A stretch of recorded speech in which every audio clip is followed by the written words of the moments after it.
Hey guys, and welcome to another episode of the Kashif Booth podcast. If you're new here, each week I sit down with a guest and we discuss their career so far, the highs, the lows, and what's next for them. Today's guest is Esther Akinola. She is a social media manager from London, and you've got Nigerian roots, right? I do. You're a bad Yes. babe to the core. Exactly. I've known Esther for a good few years actually. We actually met through our alumni organization called Creative Access. You know, yes, they create internships for people of color across the media industry. And we've just always stayed in contact, and she's got a vast knowledge of opinions, and I love it. So I thought today's Appreciate topic, that. I'd love to have her on here to talk and stuff like that. So welcome to the show, Esther. Hey, thank you for having me. I'm so excited. Ah, you're Love your welcome. podcast. Well, you know, it's so funny. Like, you were on my other podcast with Yeah, my I old remember. co-host. And if you guys don't know, I had an old podcast called the Jude and Kashif podcast. But unfortunately, Jude did not want to do podcasting anymore. So here I am doing it solo, which is all good. Love it, love it. Exactly. So, Esther, how did you get started in social media management? So I'm not actually a social media manager anymore. I was actually in social media editorial, and now I consider myself more of a social media consultant and a newly agency director. So I got into social media surprisingly through like multimedia journalism. That was interesting. I started off working at The Sun. If you are a person of color, interesting experience. That was fun. And then from there I got into editorial and content stuff, and I moved into doing social media editorial work for government companies, and now I'm more focused on tech companies because tech is where the money is. So yeah, that is basically like the extent of my social media career. But now I'm doing like content creation stuff for small businesses, hence the agency director role as well. Amazing. So what made you want to get into media journalism, social media? What was your passion behind that? Do you know what it is? It's funny because I actually started off going to art school, and I was really into like creating and making magazines and all of that stuff. And then I was like, yeah, there's no money in doing art stuff.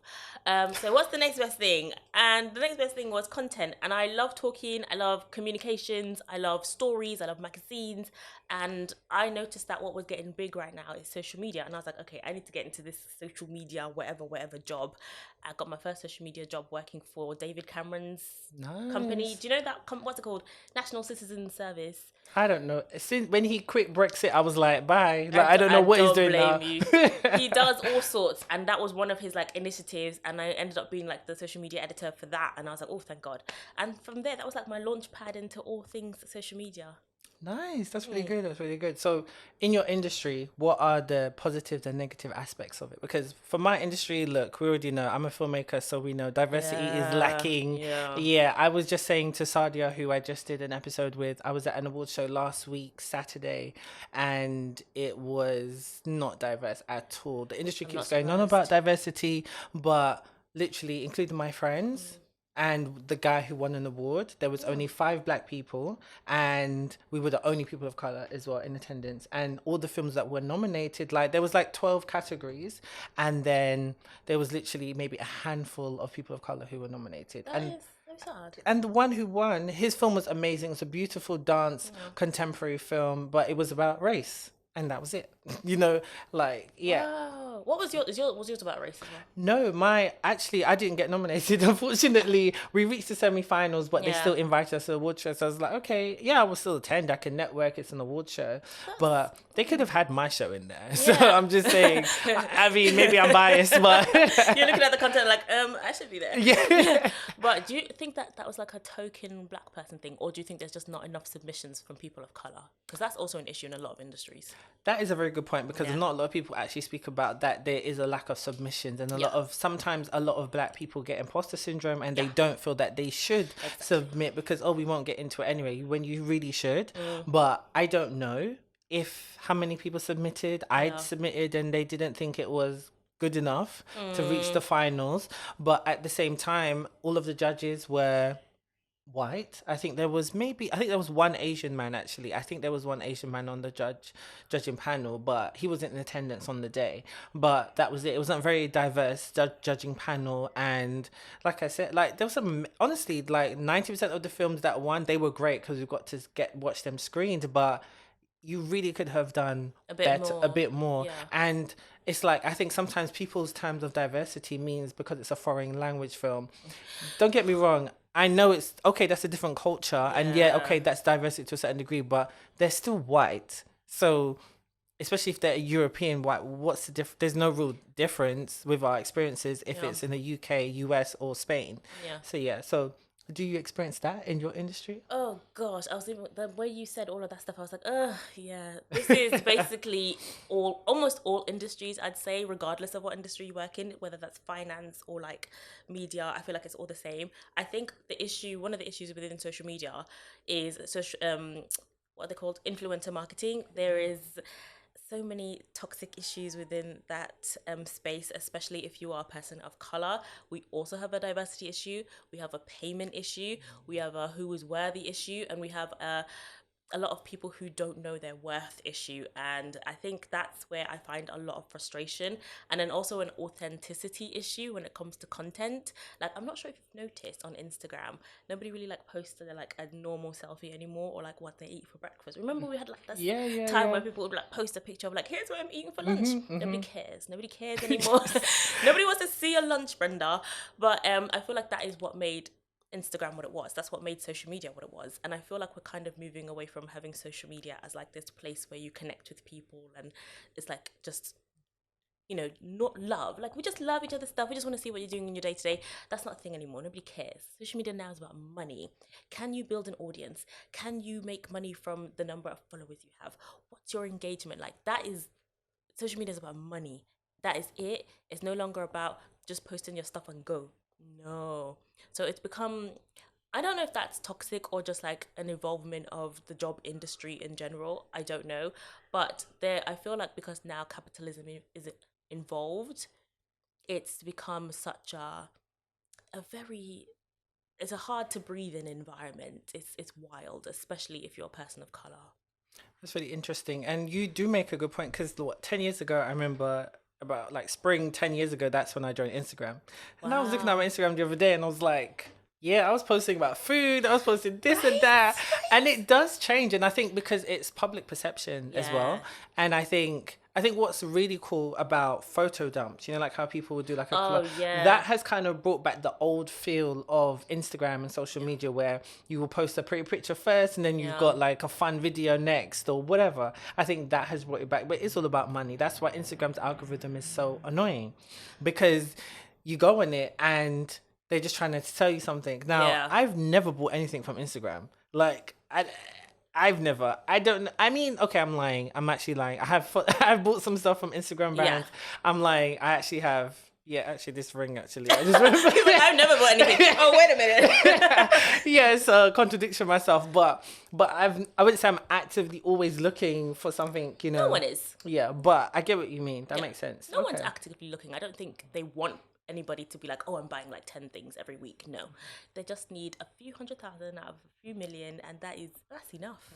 That is enough. And even those like what's it called, photo dump things that you're talking about, there's another word for that, and it's called plandids. Oh, okay. Like planned candids. It's not, even that in itself, it's not authentic, and I don't feel like it's bringing Instagram back to where it was. Oh, well, for me it is like, really, I mean, for me, when I post like if I'm doing a whole recap or something, like the last 3 months. Whatever, or if I've gone to an event, like that's us, me, my friends, or what we're doing, actually genuinely having fun. And I was like, oh, that's a funny video we did, and I'll add that to it. But I think if you're influencer and stuff like that, just to kind of have relatability, I think that's probably what it is. So that makes sense. True. Okay.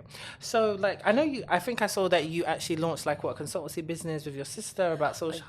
So what's that? Tell us about that. So I launched a content creation company called the Kosi agency. So basically what we do is we are like the creative brains behind the content that you post on your social media platforms, anything from LinkedIn to even Facebook, if you use Facebook anymore. But we create your content, and we create anything from like video to GIFs to cartoons, just whatever fits your brand.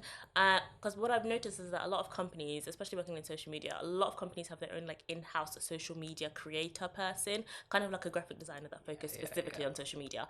And I was like, well, rather than you hiring someone, we could just be like an agency, and whatever you need for that time, like if it's a short period of time and like 7 days, we could do that for you, and we'll have a quick turnaround time, and it'll be like to the highest quality. That's really good to Yeah. hear, actually, because I've kind of started to go into that content creation, advertising industry as well. Oh Because wow. yeah, because like in December and November last year and October, basically over a 3 month period, Uh-huh. I was doing a lot of content creation and advertising and marketing ideas for this feature film Pirates, which was written and directed by Reggie Ooh, Yates, and so I kind of curated their social media nice. and like came up with concepts and ideas and editing and or formats and videos for them to put online and Yeah. stuff like that. So and that was really fun. And I was like, okay, this is actually quite It easy. is fun, isn't it? Yeah. And I was Yeah. like, I mean, compared to film, listen, I'm ready to swing on people if they're getting on my nerves. I don't blame you. Yeah, so just to do that, I was like, okay, this is actually nice to do. So I was like, okay, this could actually be like a little side hustle that I can do. So It's fun. that's something I've developed more. So that's good to hear. Congrats and Thank please, you. yeah. Thank you so much. Yeah. So I mean, hey, brands, hit her up. Yes, please. Our email address is hello@thekosiagency.com. Let us know. We got you. So speaking of, your consultancy agency, can you like give us any tips on like how to go viral?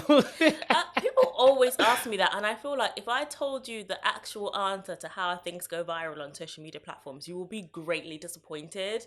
And yeah, I don't want to make you sad, but I will say this: if you do want to go viral, try as best as you can to, as weird as this sounds, like what whitewash your content. Yeah, Interesting. I have noticed, working in the back end, working in the algorithm parts of a lot of businesses, especially tech businesses, and I won't go into further detail, but the things that tend to go viral are very Western, and Western I mean like American British. They want something that speaks the language of media, which is mainly English, French, and Spanish.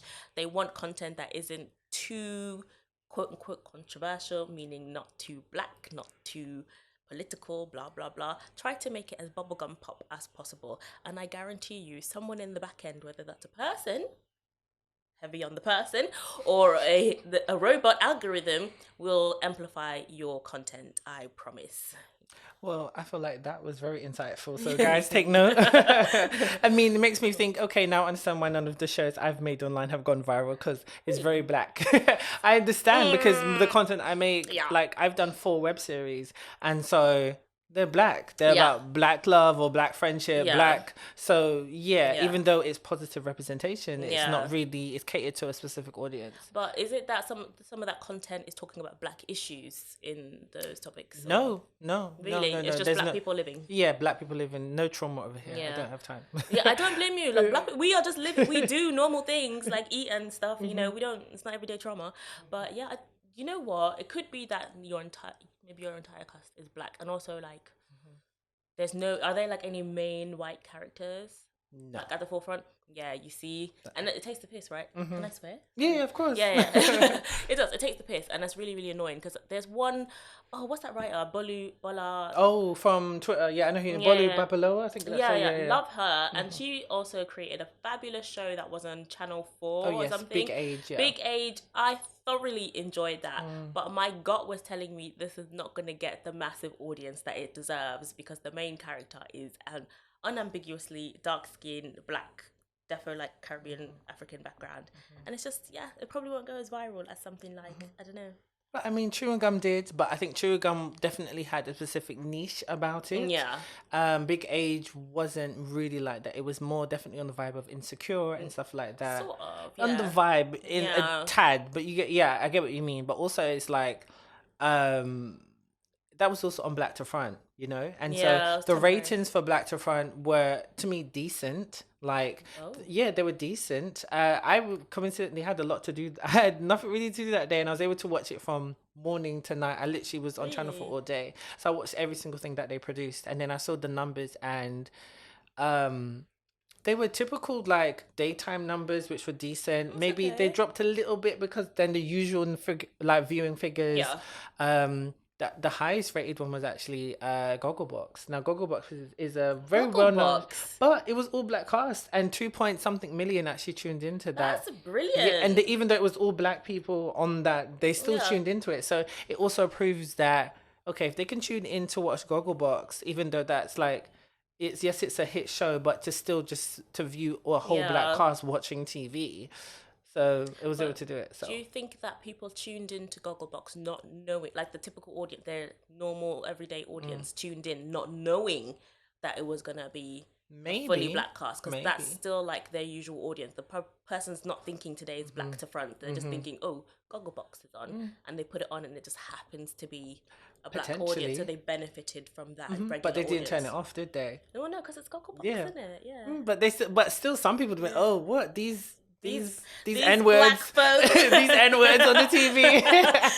You know, they didn't switch it over. Yeah. So yeah, Okay, that's good. That's good. Yeah, I yeah, love that. yeah. But the other shows, they were okay as well. And this is coming from like a black person. I liked some, but not all. I feel like there could have been better stuff. Yeah. But that's a topic for another day. But it's good. So so like speaking of like, you know, your strategy of being bubble cut bum. I can't say Bubblegum pop. There we go. Yeah. Tongue tied there, guys. You know, like, and talking about how to go viral. So when we talk about like Black Twitter, for example, and we like, and like, because I always use example. Do you remember when they tried to cancel Doja Cat in 2020, and it was because they were saying that she was in those chat rooms and talking to white supremacists, and it was just like literally one guy who said there's white supremacists, and everyone ran with it. How does that work? Like, how does that actually happen? Where you'll see somebody like, you know, Issa Rae, obviously Insecure recently ended, and one person said that I don't understand why Issa Rae's getting all this praise. She came from a privileged background, and like literally because of that one tweet, everyone on Twitter was like, how can you discredit Issa Rae? And it's like, it's not multiple people talking about it, it's just one person said something and then everyone starts talking about it. How does that happen? How does that domino effect happen? Do you know what? I feel like that is beyond social media.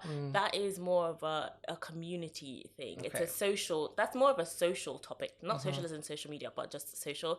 It's just human nature. It's kind of like Chinese whispers. Okay. You know, the subject gets distorted along the way, and then people hear what they want to hear, and they run with that mindset. And I feel like whether or not we had social media platforms, if it was just like physical publications, you know how like the news it's kind of like that. Okay. It is like that. So like you don't need the power of social media to make those topics as big as they are.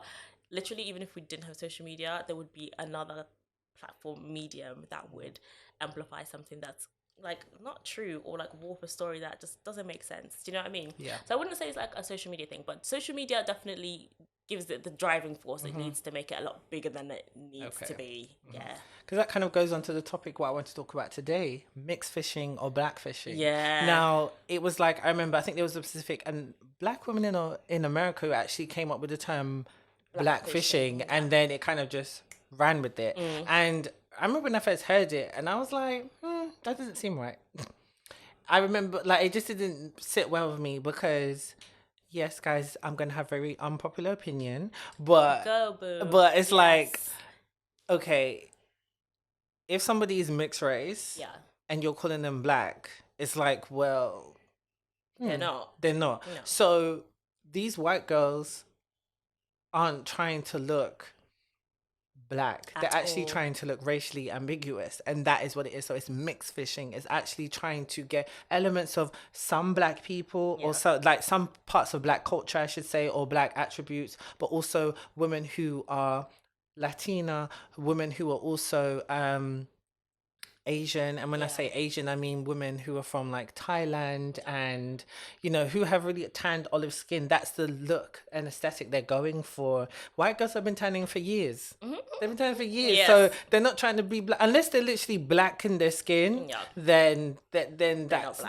So, but I just feel like the term black fishing really stems from the paper brown bag test in America. And what I mean by that is that, you know, like you had like during slavery days in America, it's like if they had like a drop of black in them, they were like, okay, you're black.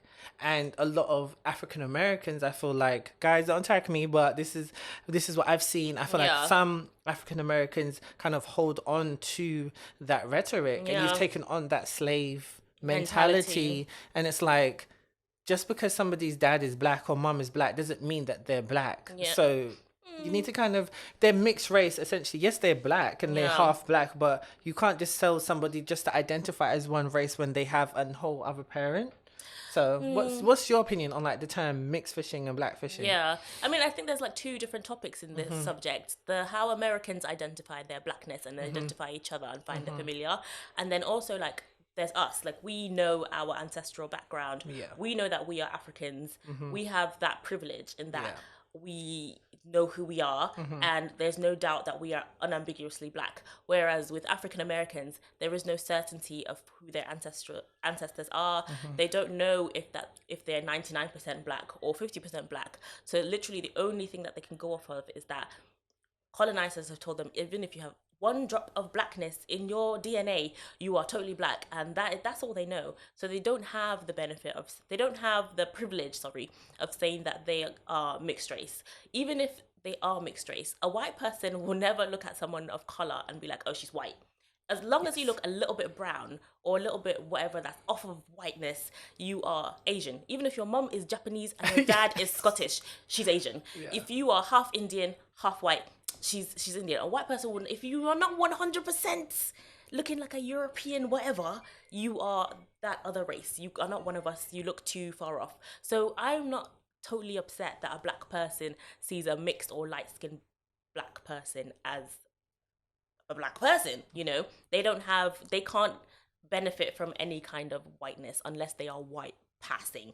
So if you're not white passing, there's no point in calling yourself white. You're not benefiting from any of the privileges of being white. You don't look like one of us. You're still black. If there's a mixed race person standing there with a white person and there's a policeman, I know this is very harsh or whatever, but like, who's gonna get arrested? Really, think about it. So yeah, I think I'm not upset that they call even like the lightest of light skin black, mixed or whatever person black, because like socially they are, aren't they? So yeah. I totally agree with that. I totally understand. It's like, but you say that, but I remember I was working at a production company actually once, and I'm not going to name names, and it was black owned, and the staff were predominantly white, and so we was actually working on development. We was developing ideas for a BBC show, a BBC Three show at the time, and I can't remember how the conversation came up, but literally, like, I had to try to explain. I was explaining to this girl who was like the development researcher at the time, and I was basically saying to her that, like, Beyonce's not mixed race. She was like, no, she's mixed. And I said, no, she's a lighter skinned black person. And then it was like Rihanna and Chris Brown, they're all mixed race. And I was like, no, they're they're black, but they're just lighter skin. And she was like, oh, well, I still class them as mixed race. And that's when I started. And then it reminded me of when I used to work at Sainsbury's when I was at university, and I was talking to these Asian girls and this white guy, and a colleague who I got on really well with. She was a light-skinned black person, and they thought she was mixed race. And I was like, no, she's light-skinned black. And they were looking at me like I had lost my mind. They thought I was on something. It was like, okay, I don't know what you're on, but no, I was like, no, she's black, but she's just lighter skinned. And so when you said what you said about how a white person will just see them as black, it's like they know they're half black, but like they're not white, but they will also view them as mixed race, but then to hurt them, they will attack the black side of them, and so that's why I say that when we're talking about the term mixed fishing and black fishing, it's like, well, they really are going after the mix, because to a certain degree, do they have like a better crossover appeal, because it looks like, oh, you don't know what they are, because I've seen so many discussions about this, but then also with black men and a lot of their preferences, for example, so like, are girls doing all this just to kind of get their attention? Well, let's say for African Americans, for example, or even like the British singer Jessie Nelson, like what is the attachment benefit or the benefit as to why they're doing this?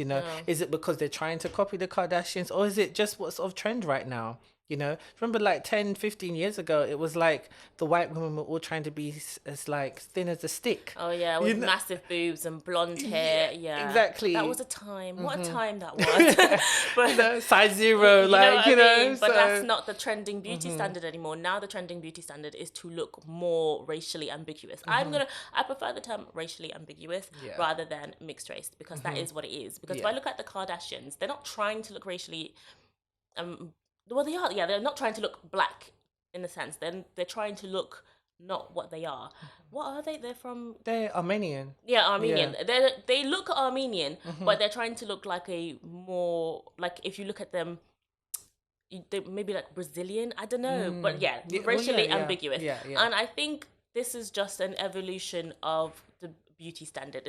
We all know this. This is a very this is general knowledge. We know that the beauty standard is constantly changing, and in order to benefit from capitalism, literally, in my opinion, to benefit from capitalism, beauty is a commodity, and you need to lean into what is trending. And what is trending now is to look like hip hop, to look like black, to look like the culture. Blackness is pop culture at the moment. For now, it is. And to benefit from that and to get your money out of that, you need to look like what the blackness is. Not too black, because everybody wants to be a Negro, but nobody wants to be a Negro. You know what I mean? Exactly. So look like within the black community, what is the most sexiest, what is the most sought after, what is the prey of that space, and that is the lighter skinned black woman. So yeah, everyone is trying to look like the lighter skinned black woman to get more attention. It's a commodity, and to make more money. And honestly, it's not, to me, it's just like, well, yeah, it is what it is. And that's what's going to be trending for now, because I guarantee you, I said it here today on the 30th of January, I've said it in like I'm going to say even less than 5 years time. What's going to be trending is not to look racially ambiguous. It's going to be skinny is going to come back. Nobody's going to want a big ass anymore. And people are going to get thinner lips, and probably like to look more Asian is going to be, I think Asian is what's going to come through. People are going to want to look more like South Korean, Japanesey. So yeah, it's just where the money is. You make a very good point, because it's true. Hip hop is the number one genre of music it's right now, and has been there. Now. It is. That's what pop is. Pop is popular music. Culture, yeah. You know, and hip hop is number one at the moment. And who do you see these rappers and everybody with? Yeah. The racially ambiguous girls. You see Beyonce with Jay-Z. You see Rihanna with A$AP Rocky. There you go. So Cardi B with what's her husband's name again? That is so funny. The fact that we don't know her husband's name. I forgot his name. I know he was in the group, the Migos. The stir fry guy. Name? Who cares? Yeah. You know? But you get what I'm saying. So Yeah. that's who they're going after. They want to look like the, racially ambiguous girl. And that's the thing. Like, there's even that joke about where this man said that Beyonce is actually some Italian white woman. Like, I am screaming. I saw that and I was like, it could work. You know? But see, that's what I'm saying. So that's what they're going after. Yeah. So, but for you as a black woman, are you offended? Are you upset when you see these white girls trying to look racial ambiguous or take elements of you as a black woman into what they're doing? In some way, I am do you know what it is? I am unambiguously black. I am a darker skinned black woman, and I look like a West African woman proudly. So when I see those women who look quote unquote racially ambiguous, the only time I get upset is when they are taking money in a space where a black woman that does look like that could have gotten money. That's the only time I really get upset. Because when I see a racially ambiguous woman, I'm like, well, she's not trying to look like me. I mean, she's got elements. She's got like the bigger lips, and maybe that's it. She's not going to want a wider nose, is she? She's got the bigger lips. She's got the high cheekbones, I don't look like what everyone thinks a black woman should look like. I don't have the big bum or like the figure 8 figure or all of that stuff. I don't have that. But like I see a few facial features and I'm like, well, she's not really trying to look like me. She's trying to look like, the Tanya with the black mom and the white dad. She's not trying to look like me. So that is part of my fight, but not as much. Do you know what I mean? So the only time I really feel like, okay, this is take the piss, is when you are in a space, one great example is this one influencer. I don't know her name. But if I find her name, I'll send it to you. She's an influencer. She is not black. She has big curly hair. She's married to a black man, and she has mentioned time and time again that she's not a black woman. However, there was a fantastic hair campaign done by like some hair product. I won't name names, but they had a load of black women on that for that campaign with natural curly hair, and she was one of those women. And I'm like, but this, I'm not gonna name this woman. You are not black. You look racial. She looks racially ambiguous, and she has big like 4B 4A hair, but she's not black. You look you kind of look it. You could pass for a black person if someone was none the wiser. You have just taken the space of someone who is actually black, and you are taking that money and you're pocketing it. You're benefiting from being in that space. That's when it takes the piss for me. That's when I get annoyed. And would you say that is what black women are talking about all the time when they're talking about the term mixed fishing and black fishing? Is that what it is? Taking up the space which isn't theirs? Basically, yeah, because if you look at the initial argument, like this is Twitter, this was like 2018, this argument started, yeah. you would see that the people that they were targeting were influencers. All those women were influencers. If you like, go and braid your hair and relax your hair. In fact, sleep with it overnight. That's not my problem. If you want to be that kind of black, that's your own problem. But when you're now an influencer and you're taking up space that belongs to an actual black person, especially knowing that in the influencer marketing industry, black people and people of color are getting the least money, and you are pocketing that money and not feeling any kind of way, piss off. That is, you're taking the absolute piss. You're taking the piss. So yeah, I think that's where we get angry. Go and date all the black men you like, braid your hair, whatever. But when you start pocketing the money, I think when money gets involved, it's when like that's taking the piss. And then when cultural appropriation gets involved, oh my gosh, like you might as well like set fire to my culture. Like it's rude. It's very, very rude. But that's the issue. And that's where, like we said, like that's where the term mixed fishing and black fishing gets blurred, because it's like you're mixed fishing aesthetically, basically, but then everything what you're doing outside of that, you're cultural appropriating from the black African diaspora. Exactly. And that's where the issue is. So that's when the black fishing comes in, because that's what you're doing. You know, you're taking up spaces, you're saying the N-word, you're doing all this madness, and like, or you're speaking about issues which you don't even know about. Yeah. Or you're, like you said, taking up spaces which you don't actually belong to you. Yeah. You're speaking on the issues which you don't know anything about, and it's just like, because, and it kind of also goes into colorism as well. Like, and I'm always talking about how colorism also affects black men, but not in the same way. At all.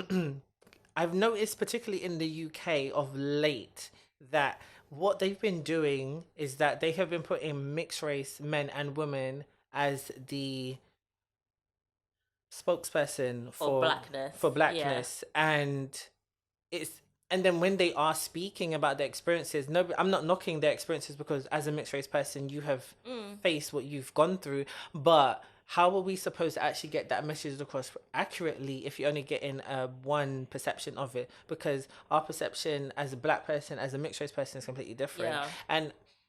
And I think it's quite hard also to speak to people who have definitely, hearing experiences from people who've grown up in predominantly white spaces, and then also are married to people who are white, and then their children are all white. Yeah. So then it's like, you don't really have the black experience. You don't have that black experience, and then your children are never going to have that experience. They may have cousins who are black, but they're never going to understand that. So it's like they're more seen still as the more the palatable black person, or the white eye. That is basically blackness through the white gaze. Exactly. And I feel like the reason that is happening is because to see that kind of black is just such a safe familiar for white people. They would rather look at someone who's got looser curls and a lighter skin, and they would find more relation with that person than, to sit with someone like me. There's more comfort in seeing someone that's just even if they're not like a really white passing, I feel like it's more comfortable for them, and they would rather use that person as like that is the token black. Like, if you're going to be black, be this kind of black. I am more comfortable with this one, because I feel like I think subconsciously for them, it's just like, it's a familiar thing.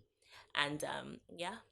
And that's why when like Diversity did their Black Lives Matter performance on, I think it was Britain's Got Talent last year or 2022, but so long ago now. And like there was, Ofcom complaints, and they were so upset about it. And it's like, but then it's like, okay, so it's like, this is where it gets confusing. So what do you want? Because it's either you are taking from the black experience aesthetically and also cultural appropriating, but then when they talk about their issues, you're upset. It's like you want so much from it, and then it actually affects black men, black women, and so it's just like you deem these people allegedly as that they're comfortable and like easy, but as soon as they start talking about it's too much for them. Yeah, it's too much. Just like with Beyonce at the Super Bowl, and how people made it she had elevated to such a level where she can do anything. people forgot that she's black, and then she's showing, I'm black, and then they're like, what? No,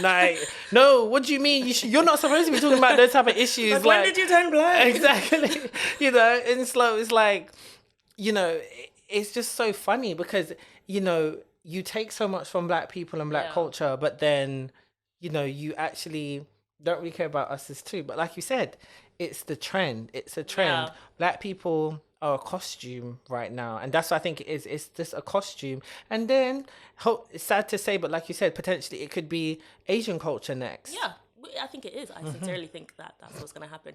I think they're going to be so over our blackness. They're going to be like, right, I'm tired of these braids and I'm tired of the big bum and stuff like that, and I can't afford a BBL. What's the next best thing? I am going to be a Harajuku girl. I think that's so much easier because I don't have to, this is too much work to be black, and this is not fun anymore. They can drop us like that, and we're not going to be the trending thing anymore. And quite frankly, I'm not upset. I am a bit tired, and I would like my blackness to myself. Let's gatekeep. I petition for gatekeeping. That's what I'd love. Oh yeah, me too. Yeah, I'm a gatekeeper as well. Like, sure. no, it's all good because it's so funny. Like back home in like Nigeria or Jamaica, like they don't understand why we want to gatekeep the culture. They want people to be, take it, and it's like, no, you don't understand. They will take it, make money, and literally you get nothing. And they'll act like they created it. Yeah. And it's like, what? So that's why we want to gatekeep it, because they still don't want to give you the appreciation, and that's what we're talking about here today. So I don't know, social media and how everything just warps into it, and that's what it is, because black culture is pop culture, like you said, and then if something trends on Twitter, but from a black person, specifically in black culture. Yeah. Or specifically African American culture, because that's usually what it is. Then they start talking in African American dialect, and then it just goes like that, and then it just continues like that. It's a domino effect. Yeah, it's just so crazy. It's so crazy. So I don't know. So what do you think? Well, like you said, it's a trending topic now. So what's your time span on this? Like, when do you think it's going to be like, okay, they're done with it now? When white people decide that it's not fun to be black anymore. When you what's the time stamp? Like, how long do you think we've got left to until we're free? It literally, like, I'm just throwing out some magical numbers. Like, I honestly feel like we've done the black thing now for about how many years has it been? It's been like a good 10 years. R&B was cool, hip hop was cool, being the video vixen, that was cool. Then the Kardashians decided big bombs were cool. I feel like when a prominent white voice in the white space, in white pop culture, i.e. the Kardashians, or I don't know, just anyone, decides that it's not fun to be black anymore, I think that's when it will change. And I think it is sort of changing now, because BBLs are not trending anemore. People are not getting any more BBLs because it's just too expensive and it's not that fun anymore. And the Kardashians shrank their bum. Oh really? Yeah, Kim Kardashian has a smaller bum now. Oh, see, I nobody. Yeah, we don't care. We do not care. But she has a smaller bum now, and I feel like people are like, oh, okay, And then also like, there's fashion trends that are coming into play now. Like 70s is now the in thing. I've seen that. Yeah, like the way the white girls are doing their hair. So I feel like that, if that takes over like prominent platforms such as TikTok and Instagram, I will give it like a good 2-3 years. Everyone's gonna want to be white or Asian. Yeah. No, you make a good point, because like Molly May, for example, I saw that she had taken out her fillers and lip fillers. Yeah, you see what I mean? And she stopped wearing that, like, all those extensions, and was using because it's ghetto normal now, well, when I say normal, I mean lighter foundation, because I saw that she was using a lot of darker she looks foundation. like a white girl now. Yeah, so I mean, and she looks fine the way she is. So like, yeah, you're right, actually. I think it is starting, so we hope. Yeah, they're over it now. Yeah. So, but when it does happen, doesn't mean that you can't be appreciating black culture still, because we still deserve to be in the spaces. Absolutely. Please still keep giving us money. Exactly. Do not forget about Black History Month, etc., etc. Exactly. So yeah, well, I think this was a really good conversation. I feel like we was able to summarize it and really have a healthy discussion and actually summarize. Usual, yes. Exactly. Well, yeah. Well, thank you, Esther, for coming on the show. Thank you for having me. Sounds loads of fun. Well, where can people find you actually? You can find me on LinkedIn. I was gonna say Instagram, but yes, you can find me on LinkedIn. That's Esther Akinola. Or you can find my website. That's the Kosi Agency, Kosi with KOSI .com. And you can find me on Instagram, which is Esther Turola. Turola is Tunrola. That's not a very popular Yoruba name, Turola. Oh, really? No, Why? it's not. People don't really have the name Tarola. Have you heard the name before? No, I haven't. You see actually. what I mean? Yeah. But it's niche, you know. You don't want everybody Yeah. with your name. Do you know what? please. It's true. It's special. Yes, you can find me Esther Tarola on Instagram. Amazing. Well, thanks again for coming on. It's always great chatting with you. I'm going to have you back because we always have good conversations. Yes, please. Yeah, it's always fun. Yeah, so great. Thanks for tuning in, guys. You can follow me all on my usual social media platforms. You know there's loads. It's Kashif Booth or Kashif Booth Entertainment or the Kashif Booth podcast. Stay tuned for new episodes coming soon.